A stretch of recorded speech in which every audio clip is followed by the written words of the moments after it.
Hola, buenas tardes a todos. Gracias por conectarse. Mi nombre es Jorge Correales, yo estoy a cargo del área de neuroinmunología y enfermedades desmielinizantes de Fleming. Y la idea en esta tarde es en la próxima hora, 50, 60 minutos, tratar de compartir una conversación con ustedes más que una charla. Compartir una conversación sobre cuáles son los avances que estamos teniendo en el campo de la esclerosis múltiple en estos años y tratar de responder la mayor cantidad de preguntas posibles, y probablemente haya algunas a las que no tengamos respuesta al momento y tal vez poder responder la mayor parte de ellas. Básicamente lo que quiero hacer es empezar con dos o tres puntos que tratan de definir los ejes sobre los cuales vamos a conversar y sobre los cuales puedo pedir que hagan preguntas. Una aclaración importante que quiero comenzar a hacer es: vamos a procurar no tratar casos individuales o particulares, porque es muy difícil por este medio, sin conocer al paciente, sin conocer su historia en su totalidad, poder dar sugerencias que deberán recabar de sus médicos de cabecera, sin lugar a dudas. Entonces, lo que yo quiero contarles son los 3 o 4 tópicos que me parecía que era importante abarcar, sobre los cuales tal vez ustedes tengan dudas o preguntas o inquietudes. Y obviamente si aparece algún otro que a ustedes les parezca adecuado, poder hacer. Básicamente han visto en las charlas anteriores que la enfermedad tiene distintas formas de manifestación. Se produce por una respuesta autoinmune, vale decir, el mismo organismo no reconoce el tejido como tal, no reconoce la mielina, que es esa cubierta de proteínas y de grasa que rodea el nervio. Y cuando esa mielina se pierde, el impulso nervioso se conduce a una velocidad que no es la más adecuada y entonces aparecen los déficits. Sin embargo, no todos los pacientes evolucionan de la misma manera. Hay pacientes que evolucionan a formas con una exacerbación y con una remisión del síntoma, forma que llamamos a brotes y remisiones, y hay pacientes que evolucionan de forma progresiva. Entonces, el primer punto de inquietud que quiero llegar a mostrarles, o del cual quiero que tal vez hablemos o pregunten, es qué pasa con los mecanismos de reparación y qué pasa con los pacientes que tienen formas progresivas, con los cuales sin duda es con los cuales tenemos menores alternativas terapéuticas. El segundo punto en cuestión que me gustaría tocar y sobre el cual tal vez quieran preguntar es el tema de los biomarcadores. Vale decir, si existen marcadores que me permitan anticipar quién va a tener esclerosis múltiple, marcadores que me permitan facilitar el diagnóstico de la esclerosis múltiple, ya que hasta el momento no hay un solo estudio que permita hacerlo.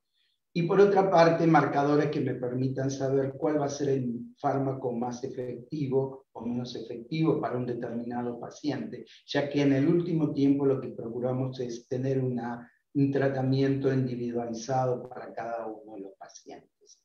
Y por el otro lado, marcadores que me permitan anticipar si ese paciente va a tener o no efectos colaterales.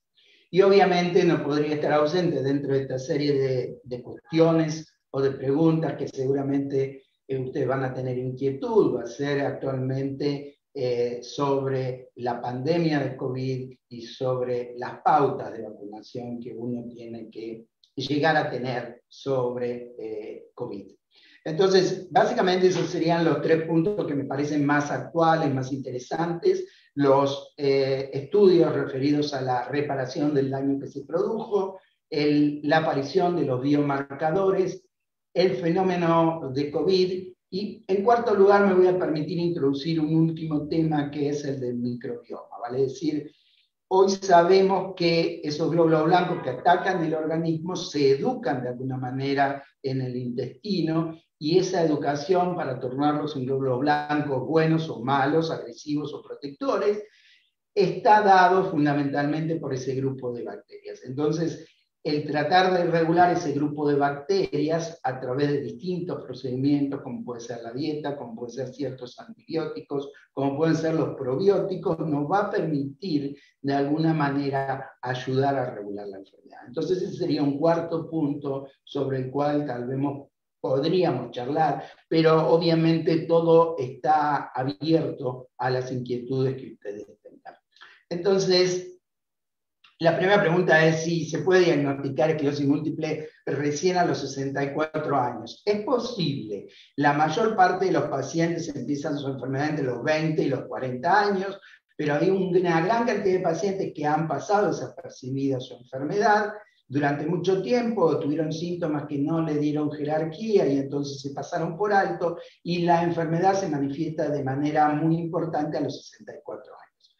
Pero la condición importante es que cuanto más tardía es la presentación de la enfermedad, más cuidadosos debemos ser en cuanto a la certeza del diagnóstico. Entonces, si un paciente de 64 años, uno está obligado a ir un poco más allá en cuanto a los estudios destinados a tener certeza sobre el diagnóstico, pero que puede darse a edad avanzada o diagnosticarse a edad avanzada es una condición que puede darse.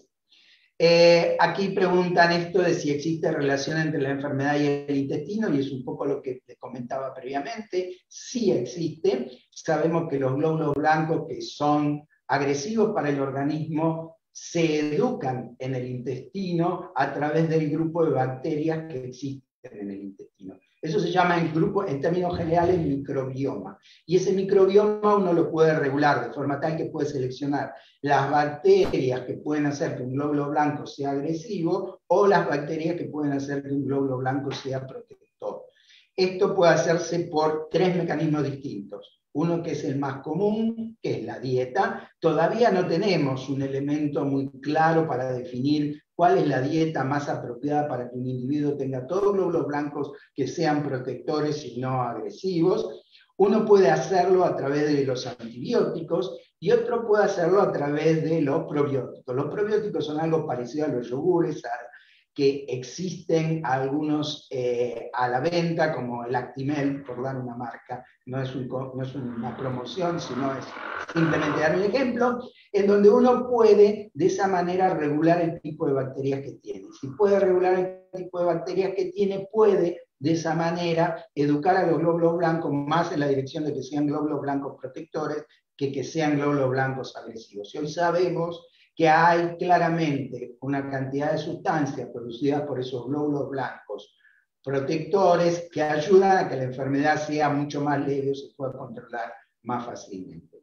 Nosotros estamos participando en un estudio internacional donde somos 8 centros en el mundo. FLENI es el único centro en toda Latinoamérica, y empezamos a ver que las diferencias en la dieta pueden marcar lo que exista en cuanto a la mayor o menor agresividad en cuanto a la enfermedad. Para seguir un poco con este tema, después pregunta, ¿por qué los pacientes con esclerosis inmunosuprimidos no podemos acceder a la vacuna? Eso no es así. Todos los pacientes con esclerosis múltiple, aunque sean inmunosuprimidos, deben vacunarse. Existen en distintas áreas, distintas prioridades que los estados o que los gobiernos o que los municipios le dan, pero los pacientes con esclerosis múltiple deben vacunarse. Tienen un poco más de riesgo de contagiarse, pero deben vacunarse. No hay ninguna razón para que un paciente con esclerosis múltiple no pueda acceder a la vacuna, y de hecho hay una función en donde dice pacientes que tienen enfermedades asociadas o comorbilidades, y en esa ustedes podrían marcar dentro de algunos formularios de empadronamiento que existen la opción que dice inmunosupresión adquirida. El punto es, la esclerosis múltiple per se no es una causa que a ustedes los autorice a hacer un factor de riesgo, a tener un factor de riesgo, pero sí la medicación que recibe actúa como una inmunosupresión adquirida, de forma tal que sí deben vacunarse, no es que puedan, deben vacunarse. Si tiene fibromialgia puede tener también esclerosis múltiple. El diagnóstico de fibromialgia no hay un test certero, a veces se confunde mucho y a veces cuesta llegar a hacer un diagnóstico diferencial entre qué es fibromialgia y qué es esclerosis múltiple, pero sí, si usted tiene fibromialgia, podría llegar a tener esclerosis múltiple, o a lo mejor los síntomas que son interpretados como fibromialgia son propios de la esclerosis múltiple y no debería considerarse la fibromialgia como tal. La pregunta que sigue está relacionada a la alimentación. La verdad que al día de hoy no tenemos, como les comenté previamente, una norma que nos permita decir que comiendo tal o cual alimento sea más sano que comer tal u otro. Hay montones de dietas que se están promocionando, como por ejemplo dejar el gluten, dejar los lácteos, dejar las carnes, tornarse vegetarianos o la que fuere. Pero la verdad que no hay un sustento científico para eso. El sustento científico lo vamos a tener cuando terminemos con este ensayo en microbioma, en donde vamos a poder establecer más claramente si hay alguna dieta que favorezca el desarrollo de glóbulos blancos que son protectores en favor de aquellos glóbulos blancos que pueden lesionar su mielina. La siguiente pregunta dice, si no hay brotes en el trayecto de la enfermedad, aparte de la resonancia magnética, ¿no hay otro tipo de evaluaciones o estudios que hacerse? Bueno, el diagnóstico de esclerosis múltiple lamentablemente no tiene un test único diagnóstico, no es como en el embarazo, que uno coloca una tirita en la orina y le dice estoy embarazada o no estoy embarazada. Aquí el médico debe armar un rompecabezas en donde lo que figura es lo que cuenta el paciente y el examen del paciente, lo que se ve en la resonancia magnética, lo que se ve en el líquido cefalorraquídeo, que es por el cual le hacen la punción lumbar, le sacan el líquido de la espalda, que seguramente muchos de ustedes han experimentado, y algunos otros métodos complementarios como podrían ser potenciales evocados o algunos test de laboratorio. Con todo eso el médico debe construir un rompecabezas y ese rompecabezas será el que le permitirá saber si ustedes realmente tienen o no esclerosis múltiple. En algunas circunstancias aparecen lesiones por casualidad, porque el paciente tuvo un trauma de cráneo, porque tuvo algún otro síntoma inespecífico como dolor de cabeza, le hacen una resonancia y aparecen lesiones que son típicas de esclerosis múltiple sin que el paciente tenga el diagnóstico aún. Eso se llama síndrome radiológico aislado. Y en esos síndromes radiológicos aislados, el gran dilema que probablemente dentro de 1 o 2 años podamos responder es si merecen tratarse o no merecen tratarse frente a los que no tuvieron ningún síntoma. Lo que sabemos hoy es que a los 5 años de que se hace ese diagnóstico solamente con la resonancia, 30% de los pacientes desarrollan algún síntoma, 70% de los pacientes no desarrollan otros síntomas. Entonces, en esos casos, el seguimiento radiológico y a lo mejor el hecho de hacer una punción lumbar puede ser un elemento de ayuda, como para saber si el paciente es más posible que desarrolle un nuevo síntoma o es poco probable que desarrolle un síntoma habiendo sido observado esas lesiones en la resonancia de manera casual por otras circunstancias. Hablan sobre esclerosis múltiple y trastorno del espectro NMO, si existen estudios para dar diagnóstico certero, además de la aquaporina 4 y el antimod. Bueno, aquí se habla de la neuromielitis óptica. La neuromielitis óptica es una prima hermana de la esclerosis múltiple. La enfermedad por antimod es una prima hermana también de la esclerosis múltiple. Y lo más certero es tener la detección de sus anticuerpos en sangre. Hay otra forma de hacerlo si el paciente tiene un cuadro clínico determinado, pero para eso a veces hay que esperar un tiempo. Cuanto más temprano se trate, más eficaz es el tratamiento. Por lo cual, si uno tiene la posibilidad de tener acceso a esos anticuerpos, podría ser muy importante tenerlos porque esos anticuerpos ayudarían a poner el sello definitivo de la enfermedad. Y esto tiene importancia no solamente desde el punto de vista de ponerle nombre y apellido a la entidad que uno tiene, sino también tiene importancia porque algunos de los fármacos que se usan para el tratamiento de la esclerosis múltiple pueden agravar la neuromielitis óptica o pueden agravar la enfermedad por antimod. De forma tal que el tener acceso a esos anticuerpos es el método más certero, a diferencia de la esclerosis múltiple, donde no existe un test específico. Aquí sí existe un test específico, que obviamente no es positivo en el 100% de los casos, pero en un altísimo porcentaje de casos permite establecer de qué enfermedad se trata y darle el tratamiento que ustedes realmente requieren y evitar los tratamientos que podrían llegar a ser nocivos. Preguntan aquí si hay que seguir una dieta determinada. De vuelta a lo que les comenté antes, del punto de vista científico todavía no tenemos una evidencia clara de que hacer una dieta determinada sea beneficio del desarrollo de la enfermedad, y todavía necesitamos explorar un poco más sobre cuál es la mejor dieta para hacer. Al día de hoy, lo que podemos decir es que hacer una dieta completa, balanceada y que contenga las 4 comidas del día de manera adecuada, evitar el sobrepeso, evitar que el peso, por el contrario, sea extremadamente bajo, son las mejores recomendaciones que podemos dar, más allá de decir, hago una dieta quitando o agregando tal nutriente a la misma. De todas formas, en la semana siguiente o en esta semana van a tener una charla a cargo de Diego Kerse, que es el nutricionista que trabaja con nosotros y que seguramente se va a explayar de manera más extensa sobre este tema. ¿Existe la posibilidad de que no genere anticuerpos por tener baja las defensas, tal como pasa con la vacuna de la hepatitis? Buena pregunta. Ustedes saben, para el tema de la hepatitis hay 3 dosis, la primera, la segunda a los 2 meses y después a los 6 meses, y después el paciente se chequea para ver si tiene anticuerpos o si se desarrolló anticuerpos. Con la vacuna de COVID puede suceder que haya algunos fármacos que disminuyen las defensas y que entonces esos pacientes tengan menos posibilidades de generar anticuerpos. De todas formas, dependerá del fármaco que cada uno esté recibiendo.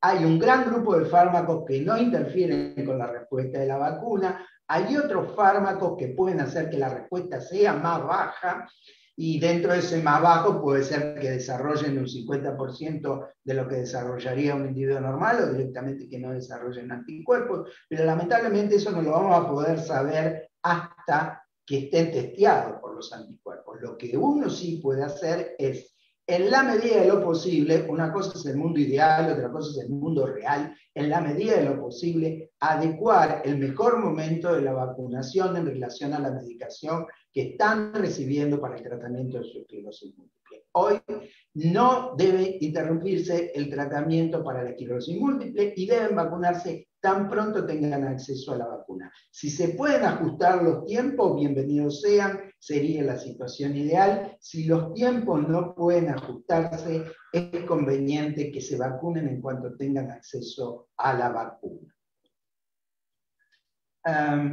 Tener parásitos con frecuencia puede tener que ver con esta agresividad de los glóbulos blancos. No, en general lo que vemos es todo lo contrario. Lo que vemos es que las parasitosis de alguna manera protegen a los pacientes de tener formas más agresivas. Nosotros hemos trabajado bastante en este campo y lo que vimos es que los pacientes que tienen esclerosis múltiple y están parasitados tienen enfermedades con mucha menos cantidad de lesiones, con mucha menos cantidad de exacerbaciones.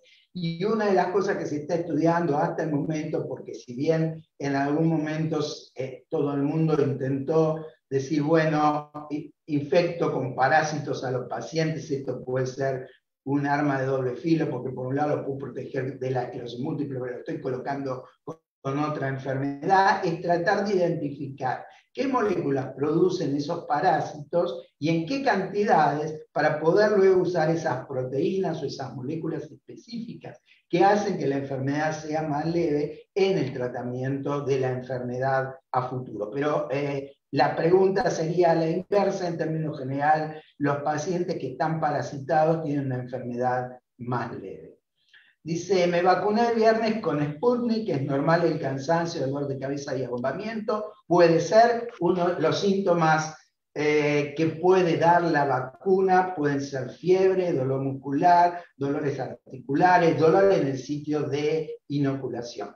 El hecho de que la vacuna pueda producir fiebre en algunas circunstancias hacen que algunos síntomas reaparezcan o se tornen más importantes. Eso no quiere significar que la enfermedad haya empeorado, no quiere significar que haya aparecido una nueva lesión en la resonancia magnética, simplemente quiere decir que por la fiebre, el nervio que perdió mielina conduce aún más lento de lo que lo hacía previamente. Con lo cual puede ser que algunos de los síntomas se vean parcialmente agravados y la recomendación más importante aquí es bajarse la fiebre con paracetamol, bajarse la fiebre con ibuprofeno, y es de esperar que una vez que la fiebre pase, esos síntomas vuelvan al punto de partida.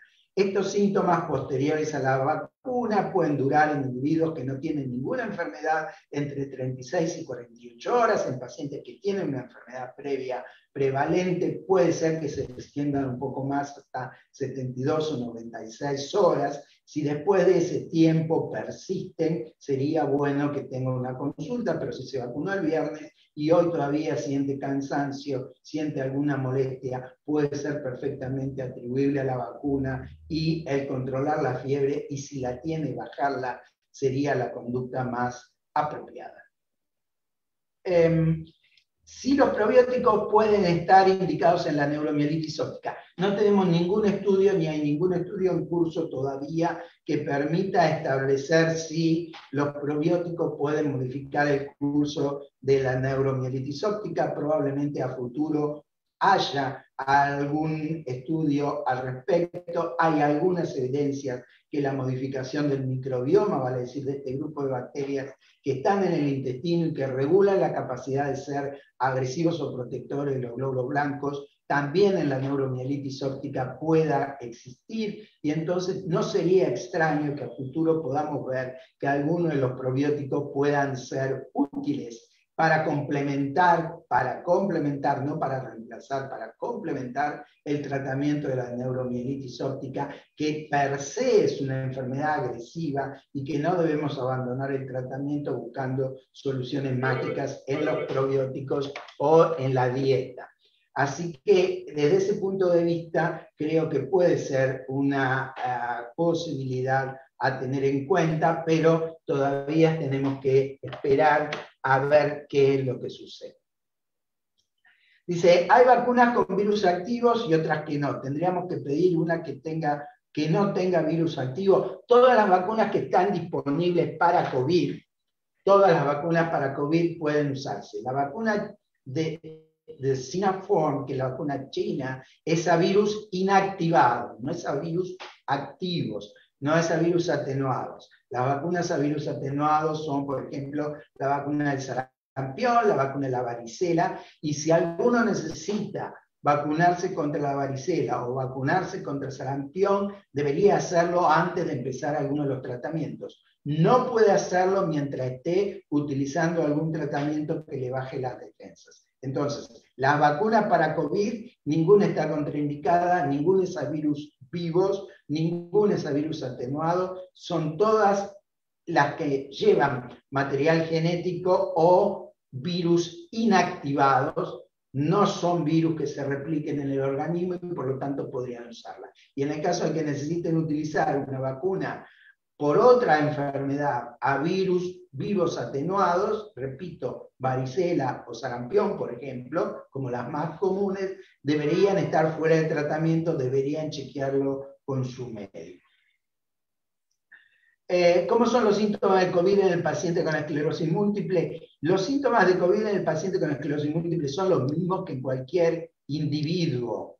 Lo que puede llegar a modificarse es que paradójicamente los síntomas sean más leves, porque la segunda etapa de la enfermedad por COVID, la primera se produce por replicación del virus. El virus se reproduce en el organismo.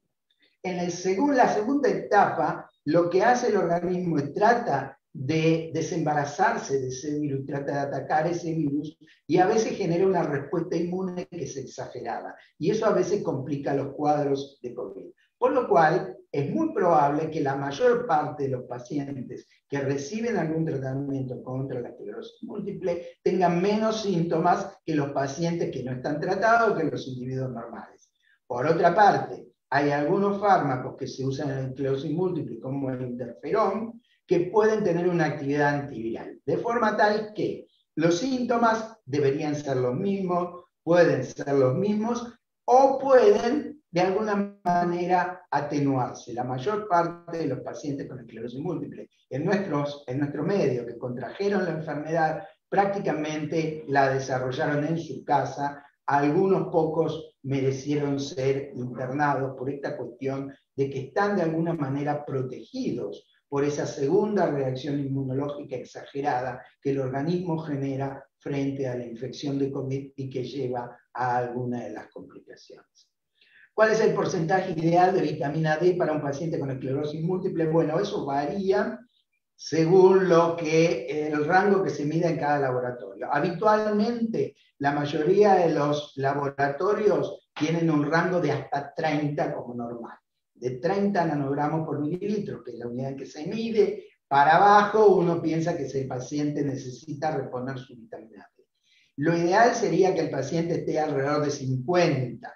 50 sería un valor muy aceptable para que la respuesta inmune que lo protege de la esclerosis múltiple sea más adecuada, para que los fármacos actúen de manera más adecuada. Pero lo mínimo que uno debe pretender es estar en valores normales. Si puede estar un poquitito por arriba, sería óptimo. No de exagerar tampoco, llegar a 300 o 400 como hay en algunas dietas que usan cantidades abismales de vitamina D que se han desarrollado sobre todo en Brasil y que algunos pacientes han importado desde Brasil, lo cual tampoco es conveniente porque la vitamina D en exceso, en valores extremadamente altos, también puede ser tóxica, fundamentalmente determinando la formación de calcificaciones en sitios no adecuados o de cálculos renales.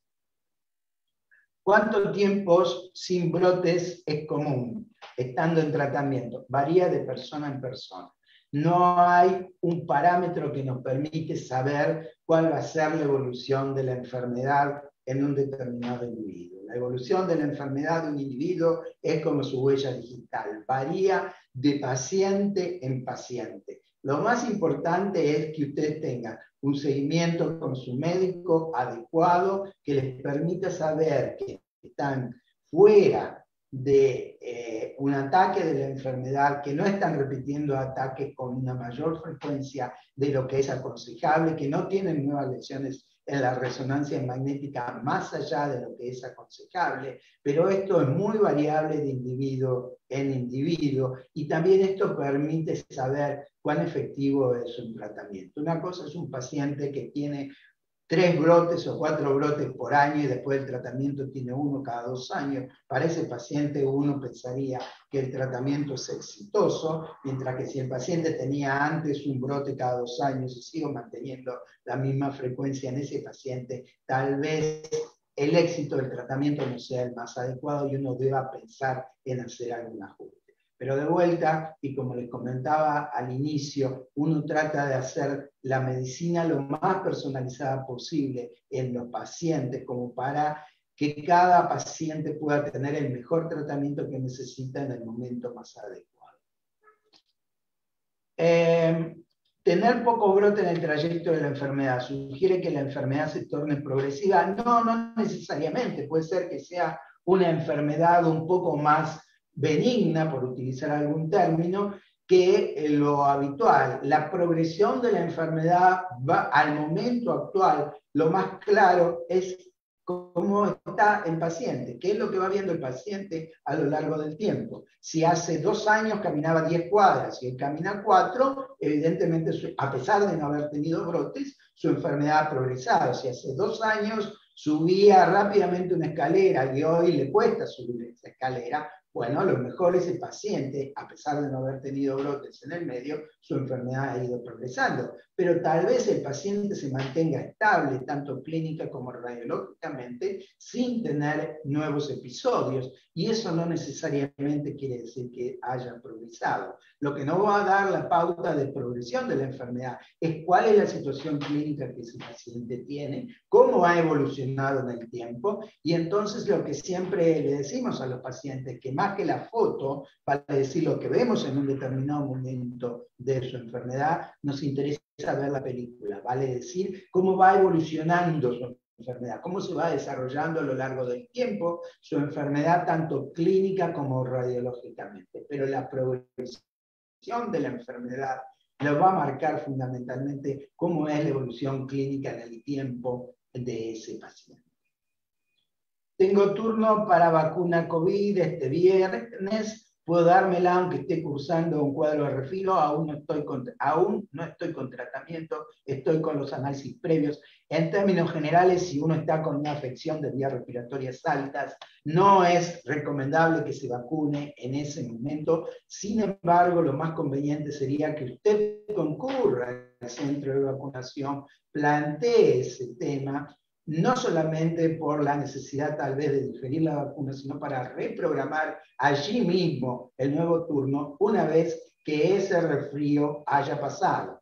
No obstante, uno tiene que estar seguro de que eso es un resfrío común y silvestre, estar seguro que no ha tenido ningún otro síntoma que pueda ser compatible con COVID, que no ha tenido fiebre, que no ha tenido tos, que no ha tenido dificultad respiratoria, por ejemplo, que no ha tenido dolor de cabeza importante.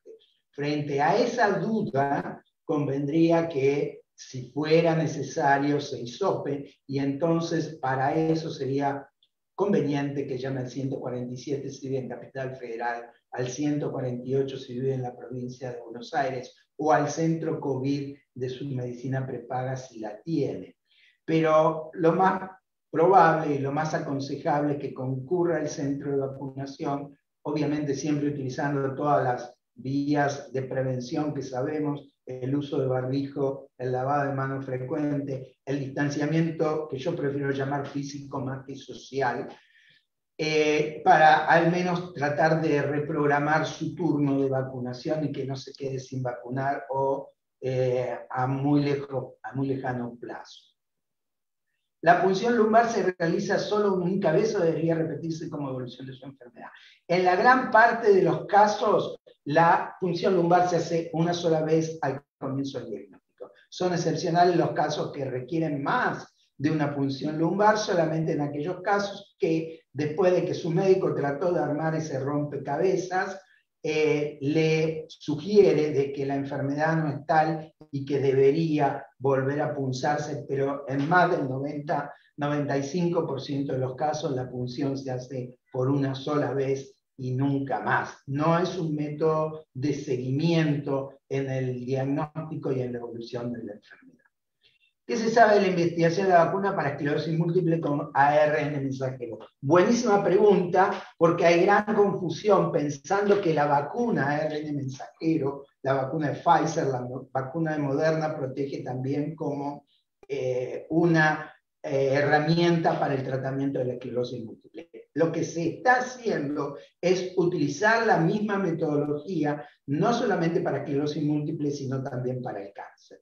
El ARN mensajero lo que hace es lleva la información que permite codificar una determinada proteína, en este caso una proteína del virus que produce COVID, y que el organismo genere una respuesta de protección contra esa proteína. En el COVID es más sencillo porque conocemos cuál es la proteína que es la llave por la cual entra el virus dentro del organismo. En la esclerosis múltiple no lo sabemos.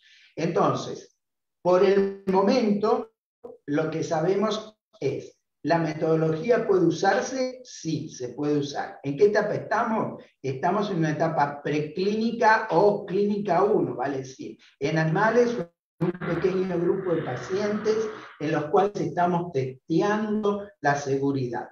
¿Contra qué estamos desarrollando esa vacuna? Contra una molécula que produce un fenómeno de inmunosupresión parecido al que producen muchos de los fármacos que ustedes usan. La gran diferencia sería que si uno utiliza esa vacuna podría ser una vacuna anual, por ejemplo, con lo cual facilitaría sustancialmente el tratamiento. Y la segunda cuestión que puede facilitar el tener una vacuna sería que si uno empieza a identificar algún grupo de riesgo que tenga propensión a desarrollar esclerosis múltiple, esos pacientes podrían ser vacunados. Hoy no existe un grupo de riesgo claramente identificado al cual uno podría vacunar, pero a futuro podría ser que a través de distintos marcadores biológicos eso se puede establecer y entonces esos serían candidatos muy importantes como para recibir la vacuna. En el mientras tanto, sería vacunar a los pacientes que ya tienen diagnóstico de esclerosis múltiple, tal vez usando una metodología que haga más fácil el tratamiento con una vacuna que podría ser anual o semestral o cada 2 años, dependerá de lo que encontremos. Si es eficaz el tratamiento con células madres, todavía no tenemos una respuesta certera, debido a que cada grupo que ha hecho trasplante de células madres ha utilizado protocolos de estudio y de tratamiento diferentes. En el momento actual lo que se ha creado es un consorcio de grupos en donde todos han decidido utilizar un piso, por lo menos, de tratamiento similar y evaluación similar. Cuando esos datos estén disponibles, uno podría decir si el método es aconsejable o no es aconsejable. A prima facie y con los resultados preliminares, parecería ser un método que puede ser importante en el tratamiento de formas que sean relativamente o muy agresivas, pero uno tiene que tener en cuenta también que implica una serie de efectos colaterales con un riesgo de mortalidad que está entre el 1 y el 2% en los mejores centros, con lo cual es un tema no menor el decir voy a exponer a un tratamiento con una mortalidad del 1 al 2% cuando el paciente no tiene una enfermedad que sea mortal, si bien podría llegar a ser discapacitante. Es distinto a un paciente que tiene una leucemia, a un paciente que tiene un linfoma, en donde si no lo trasplanto, indefectiblemente se muere. Entonces, todavía faltan responder a algunos temas, falta responder cuál es el mejor protocolo a aplicar para hacer el trasplante de células madres, pero a prima facie podría ser utilizable, pero no en cualquier paciente. ¿Hay una cura u operación para la neuritis óptica? No, no hay ninguna operación que se pueda hacer para la neuritis óptica que permita mejorar o curar la enfermedad. Y en cuanto a la cura de la neuritis óptica, el procedimiento va a ser igual que para cualquier paciente con esclerosis múltiple que tenga cualquier otro problema, cualquier otra lesión en cualquier otra parte del organismo. El día que podamos reconstituir la mielina, ese día vamos a poder saber si realmente existe la posibilidad de recuperar parte de la función perdida. Hay algunos ensayos clínicos que en neuritis óptica han dado resultados alentadores, pero todavía falta que se haga un estudio en mayor cantidad de pacientes como para saber si es realmente efectivo en el número importante de individuos que permita recuperar la mielina, lo que nosotros llamamos remielinizar el nervio óptico que ha perdido mielina y de esa forma recuperar parte de la función. Si ese estudio fuera positivo, en ese momento podríamos decir que tal vez podría haber una cura o una mejoría significativa para la neuritis óptica. Aquí viene de vuelta la vacuna para esclerosis múltiple que está investigando Pfizer, sería para cura definitiva para tratamiento. Como les expliqué, no es una vacuna específica todavía, se está investigando, todavía falta por hacer, estamos en etapa preclínica, vale decir, en estudios en animales o en pequeños grupos de pacientes para testear su efectividad. Y por lo que sabemos hasta el momento, no sería una cura definitiva, sino que sería un tratamiento más o una forma más de tratamiento para prevenir la aparición de nuevos episodios. Preguntan si hay que tomar paracetamol antes de vacunarse. Es algo muy discutido, algunos piensan que tomar antes de vacunarse paracetamol podría llegar a disminuir la respuesta a la vacuna. Esto no es compartido por todo el mundo. La mejor sugerencia sería tomar paracetamol luego de vacunarse y únicamente si aparecen síntomas por la vacuna, como podrían ser fiebre, dolor muscular, dolor articular o dolor en el sitio de la inoculación. El tomar antes no va a modificar sustancialmente cuál sea los efectos colaterales que puedan llegar a tener.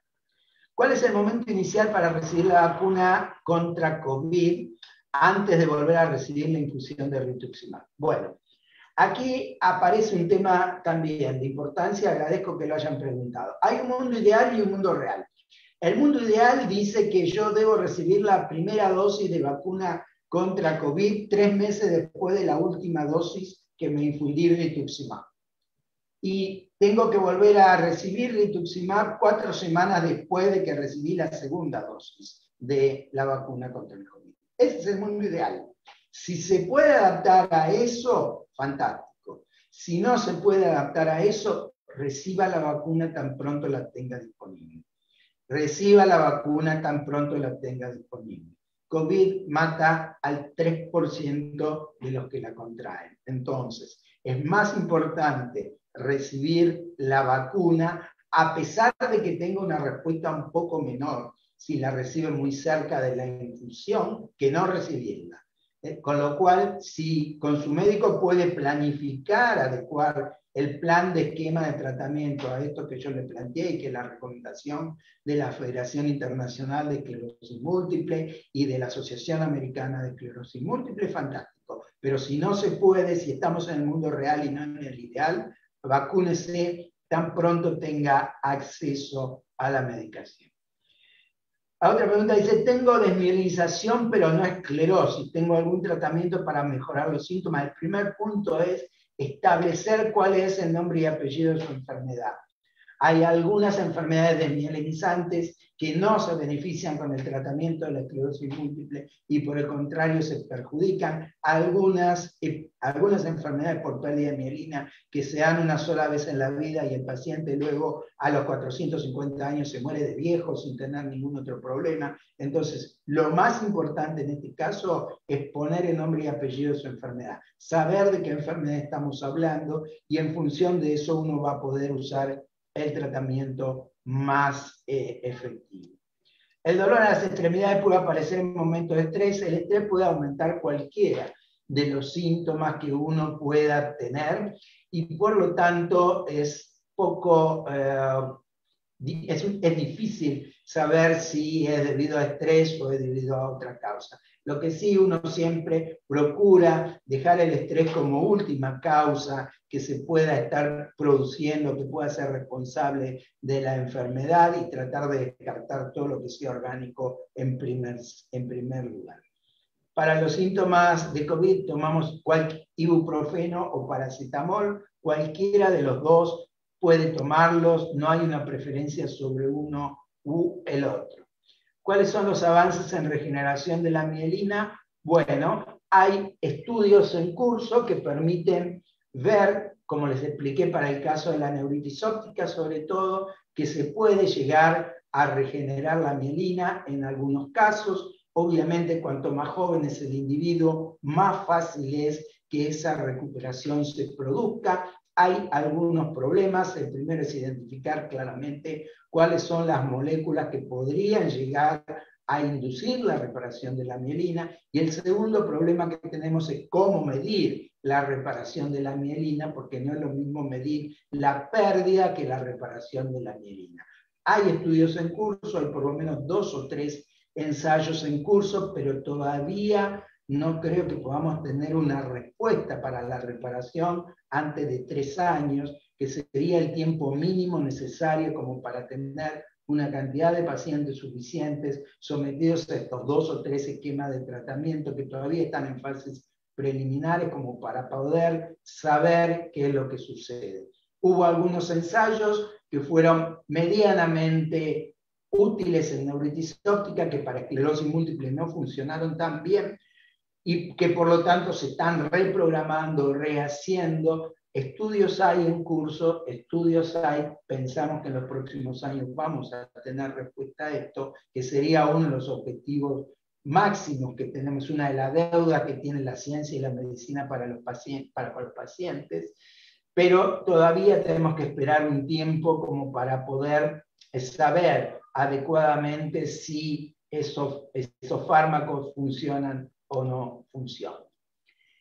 Es necesario tener seguimiento con un médico fisiatra, puede ser que sea necesario para algunas circunstancias, sobre todo al inicio del plan de rehabilitación, sobre todo si hay que utilizar alguna ortesis, una valva, sobre todo si hay que utilizar algún método para mejorar la rigidez, lo que nosotros llamamos espasticidad, como puede ser la aplicación de toxina botulínica, pero tal vez lo más importante sea un trabajo conjunto entre el fisiatra y el kinesiólogo, como para establecer un plan de tratamiento común, en donde ambos estén de acuerdo, en donde ambos apunten a los mismos objetivos y en donde ambos puedan llegar a tener el mejor éxito en su rehabilitación. Los factores de transferencia son recomendados como suplemento para el tratamiento modificador de la enfermedad. Todavía no tenemos ninguna evidencia clara, científica, contundente, que nos permita decir que pueden beneficiar el tratamiento modificador de la enfermedad. Mi mejor sugerencia sería que consulte con su médico para saber si no tiene ninguna contraindicación. ¿Hay algo que puede ayudar a la fatiga? Sí, uno puede enfocar la fatiga de distintas formas.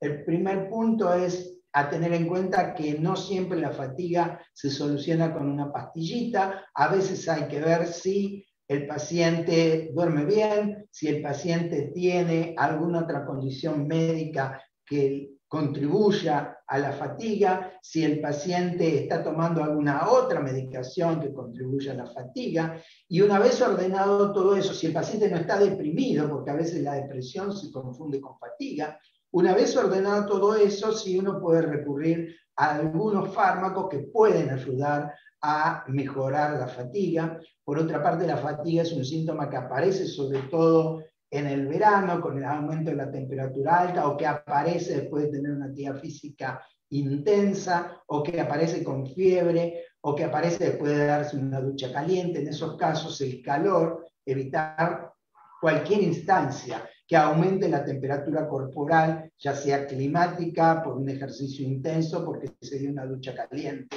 o porque tiene fiebre por una angina, cualquiera de esas circunstancias, tratar de morigerarla, de atenuarla, y de esa forma la fatiga puede mejorarse evitando eso. Pero lo fundamental es pensar que no en todos los pacientes hay una pastillita mágica para mejorar la fatiga, sino que uno debe evaluar si no existe algún otro elemento en la vida habitual de ese individuo que condicione la fatiga, además de su enfermedad. Me dicen que me quedan 10 minutos, así que, y ahora me dicen que me quedan 5 minutos nada más. Así que vamos a ir tratando de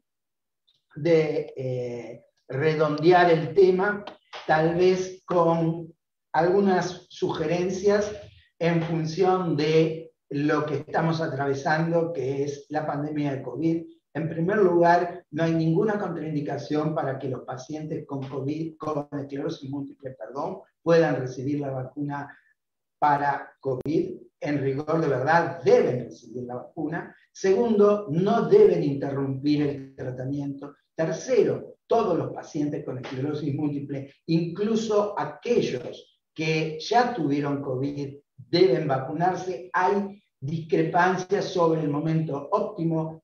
Debería ser por lo menos después de 15 días, algunos dicen hasta 3 meses después de tener COVID para vacunarse, pero deben vacunarse contra COVID.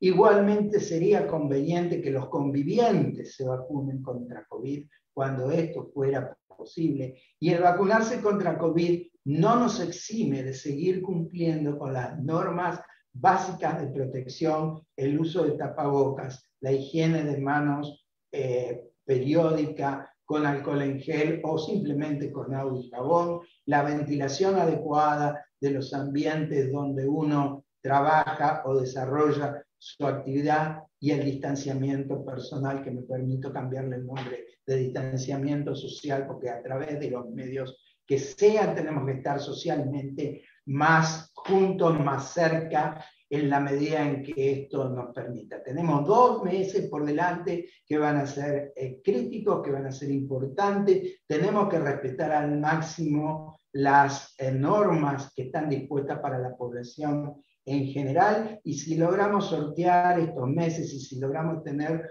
una tasa de vacunación acorde a lo que necesitamos, seguramente podremos sobrepasar esta etapa crítica que tanto dolor nos está causando, que tanta tristeza nos está causando.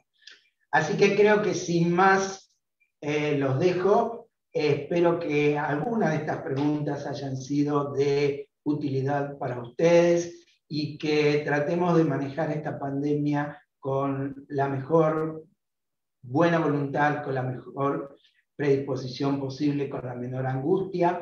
Voy a recurrir al dicho de un inmunólogo tucumano para finalizar. Esta es una enfermedad a la cual tenemos que tener respetuoso temor, pero no terror, porque el terror nos paraliza y no nos permite hacer cosas. No eviten las consultas periódicas con su médico que necesitan, síganla manteniendo porque la enfermedad está, existe, seguirá latente incluso después de que el COVID desaparezca, y llegar tarde a la consulta siempre es un problema para ustedes y también para nosotros. Así que muchas gracias, espero que haya sido útil la charla y a futuro tal vez la repitamos. Gracias nuevamente.